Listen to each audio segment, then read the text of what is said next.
Welcome back to the more Sip2Tally Power Rankings. I'm your host, Coach Evans, and today we're up to team number 6. But before we get into team number 6, let's do a recap of teams 32 through team number 7. Team number 32 is the LA Rams. Team 31, Detroit Lions. Team 30, the Arizona Cardinals. Team 29, the Washington Commanders. Team 28, the Carolina Panthers. Team 27, Indianapolis Colts. Team 26, New England Patriots. Team 25, the Las Vegas Raiders. Team 24, the New York Giants. Team 23, Tampa Bay Buccaneers. Team 22, Houston Texans. Team 21, Jacksonville Jaguars. Team 20, the Denver Broncos. Team 19, the Tennessee Titans.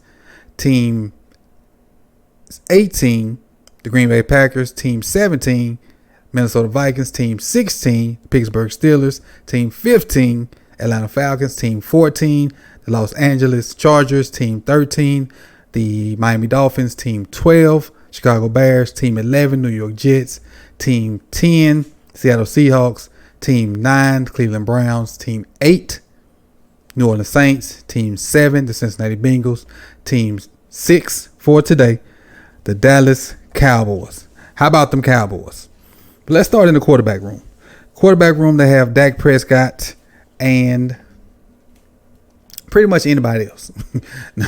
But again, their backups are Cooper Rush and Will Grier. Will Grier is a former Florida Gator. Cooper Rush, who's been Dak Prescott for a minute. Dak Prescott's backup for a minute. But Dak is, when people, they ask who's your top 10 quarterbacks, whatever. For me, Dak always hovers around that 8, 9, 10 spot. And I do think Dak is if you have a top 10 quarterback conversation, Dak is in that top 10 spot. And, Cooper Rush is okay. He won some games while Dak was out. And, for that matter, because Dak is borderline top tier. He has some brain farts, but he's clutch at times. And sometimes he just does stuff and you wonder, hey, what the frick is he doing? But, Dak is he's a gamer. He's a gamer. He has brain farts like all quarterbacks do, but he's a gamer. And for his body of work and what he potentially can do with the roster that they have, I have the Cowboys ranked 9th in their quarterback room. So for the quarterback room, I have them ranked 9th. I think, a healthy Dak gives the Cowboys a chance in any game. A healthy Dak, because Dak can hit you with a good throw. And he doesn't run as much as he used to, but he breaks out clutch runs when he needs to. But let's slide on over to their running back room. Now, they've finally parted ways with Zeke. Zeke has been a staple in the Cowboys offense for a long time. Zeke was a workhorse at Ohio State. He was a workhorse for his time at Dallas. And the carries that Zeke has on his legs, let's just say Zeke got a boatload of carries on his legs. They let him go. They franchise tagged Tony Pollard. They got Malik Davis behind Tony Pollard. They got Ronald Jones, and they drafted Deuce Vaughn from Kansas State. I really like what Tony Pollard was putting together before he got hurt at the end of the year. He actually won me some games on my fantasy team. I believe in what Tony Pollard can do to be the number one back in the Dallas Cowboys. But as far as quality backups, I think Deuce Vaughn is going to end up being the quality backup. Even though I know Ronald Jones has some experience, I think Deuce Vaughn is going to end up being Tony's backup. And for that matter, I have their running back room ranked 19th. Until somebody steps up and shows me that they're going to be the number 2, the curveball to Tony Pollard's heater, I got to keep them on the lower end of the spectrum. I know Tony Pollard can give us what we want out of a starter, but there's no 1A, 1B, and he's 1B now. He is one by himself. Can he handle being one by himself? We'll see. And those other guys, can they step up and lighten the load for him so he doesn't have to put all those carries on his legs like Zeke did at one point? The running back game is changing in the NFL. We know this because of, certain individuals don't have jobs. And I know this doesn't have anything to do with the Cowboys, but It's just the thought just was on my mind, but we'll see. But I got their running back room ranked 19th. Going over to wide receivers. In the wide receiver room, they have CeeDee Lamb, who I think is a certified superstar. I think CeeDee Lamb is on the verge of being in that upper echelon talk of receivers if he's not already there. I know in Cowboy land he's there, but in a lot of circles outside of it, they think he's maybe right below it. I think this year he'll show you that he's top tier receiver material. I think that's how high I think of CeeDee Lamb. With CeeDee Lamb, they added Brandon Cooks, which I think is a underrated signing for this team. Brandon Cooks will bring a great, and I use this term a lot during this countdown, will bring a great Robin to CeeDee Lamb's Batman. But let's not forget the Robin that he already had in Michael Gallup, who is already a top tier spectacular catch maker. He needs to be more consistent, but as far as spectacular catches, Michael Gallup go get him. Michael Gallup can go get him. So with with those three guys, I have their wide receiver room ranked 6th. That's a great wide receiver room. Now they're top heavy. There's not a lot of depth in that room. They're extremely top heavy. So if something happens to one of those three, I mean, you got Turpin in there, but Turpin's more of a special teams person. I don't know how much he can get you in the actual non-special teams aspect of the game. But those three, if they healthy, you got a pretty darn good wide receiver room. And I got them ranked 6th. Going to their tight end room. Last. To me, this is the worst tight end room in the NFL. It was obvious that they needed a tight end in the draft. They got one. But still, even picking up a young tight end, to me, this is the worst tight end room in the NFL. I give you some names they have there: Jake Ferguson, Peyton Hendershot, Luke Schoonmaker, and Sean McKeon. I think anything they get out of the tight end room would be a bonus for this team. Now, they're going to have to get something out of that room at some point. They don't have to have a superstar but they got to get something out of this room, like 30, 40 catches out of the room as a whole, 600 yards. That would be positive for this team. So I'm looking at their tight end room, again, ranked last. The flip side of that, their O-line. I have their O-line ranked 5th. 5th. Names on their O-line: Tyron Smith. Steady. A log. Just super steady, as long as he can stay healthy. And he's healthy right now. Tyler Smith, who played left tackle for Tyron when he was hurt last year. Now they get to kick him back to his original position of guard. So Tyler Smith played left tackle, out of position, and played at a high level last year. But now they get to kick him back to his real position, which is left guard. So now you got Tyron Smith back. You got Tyler Smith, who's played out of position at a high level. Now he gets to go back and play his regular position at left guard. You go over to center, Beatis. Then you got Zach Martin, who is one of the best guards in the league. You got Terrence Steele at right tackle.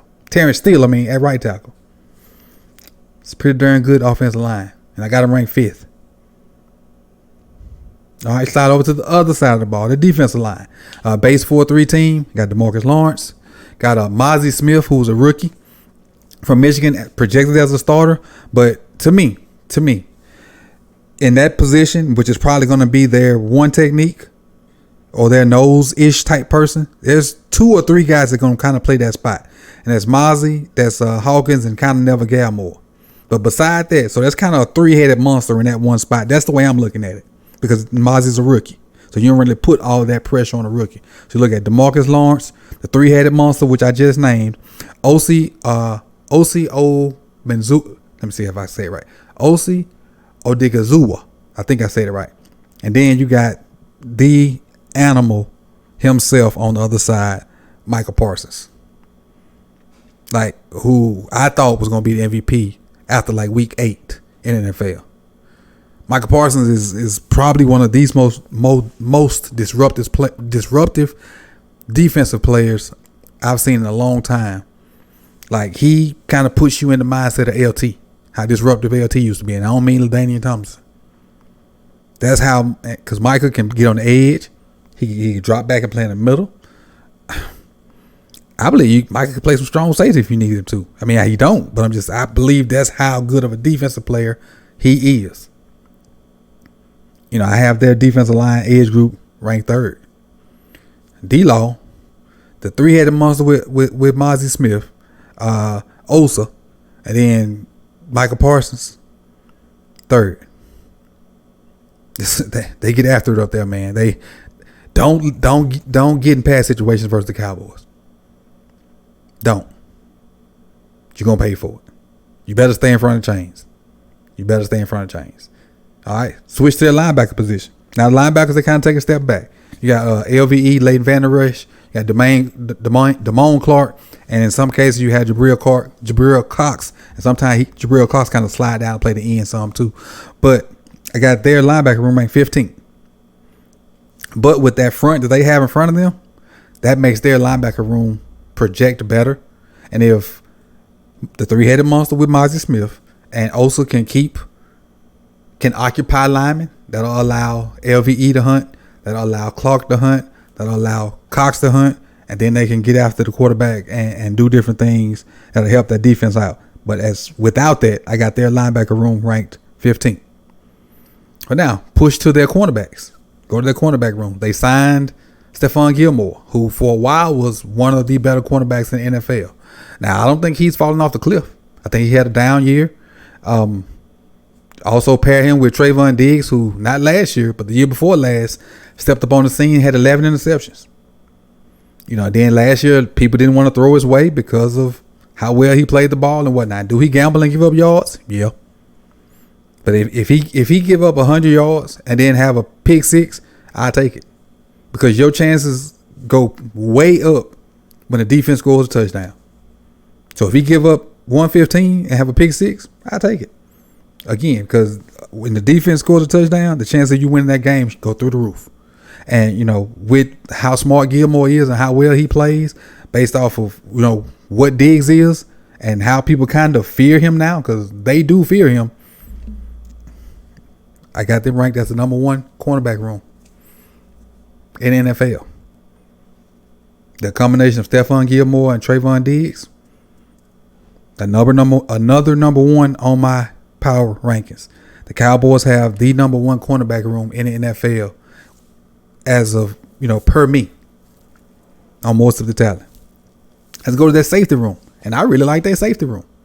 They got multiple guys in their safety room. They got 3 guys that I like. Jaron Kearse, Donovan Wilson, Malik Hooker. I like all 3 of those guys. Really do. All 3 of them can play. They can do multiple things with them. I got them ranked 4th. So, you know, you put all that together. You get, you know, all your rankings together. They come out to be a 10.444444, which makes the Dallas Cowboys my 6th ranked team on the more Sip2Tally power rankings. And I got a few shout outs I got to send. I got to do this. First out, shout out to Vosh Lombardi, Cowboy fan. Shout out to my sister, Nye. Shout out to Fred. Shout out Jason. Shout out Dez.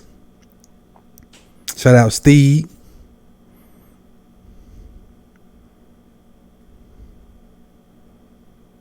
I think that's all my Cowboys friends I got. I think. If I missed you, sorry. But I shouted out all my Cowboys because where I'm from, it's normally the Saints or Cowboys. So, but I wasn't one of them. I ain't fall victim to the trap. So, but I appreciate everybody for coming through. If let me run through the rankings and put it on the screen. That way you can pause it and you can see whether I'm too high, too low, or, you know, where I'm at. Because, you know, top 10, and some people, they starting to come and say, man, you know what you're talking about. I agree. You spot on, or I disagree. And you know what you're talking about. I had one comment that said, man, I was about to subscribe, but this dude had the lines and somebody else. I'm like, well, but that let me know that he didn't look at the video and see why I had that. Now you might disagree, but once I go through why, you might be like, oh, I can kind of see that. But whether you agree with it or not, but you can kind of see why, you know, I kind of explain why. But he just saw the list or heard me say the list and made that comment, and it is what it is, man. You can't please everybody, and I understand that in this game. You're doing YouTube and you have your opinion. You can't please everybody. But as far as the rankings, the quarterbacks is 9th, running back 19th, wide receiver 6th, tight end room 32nd, O-line 5th, D-line 3rd, linebacker room 15th, cornerback room 1st, safety room 4th. And again, when you average all of them out together, it comes out to be a 10.44444, which has them 6th on the more Sip2Tally power rankings. And again, we got 5 left. Only 5. Who's that top 5? Let me know who you have in the top 5. Put it in the comment section. And you could have been anywhere in the world, but you chose to be here with me. And I'll see y'all again, man, tomorrow at 6 for the top 5. Peace.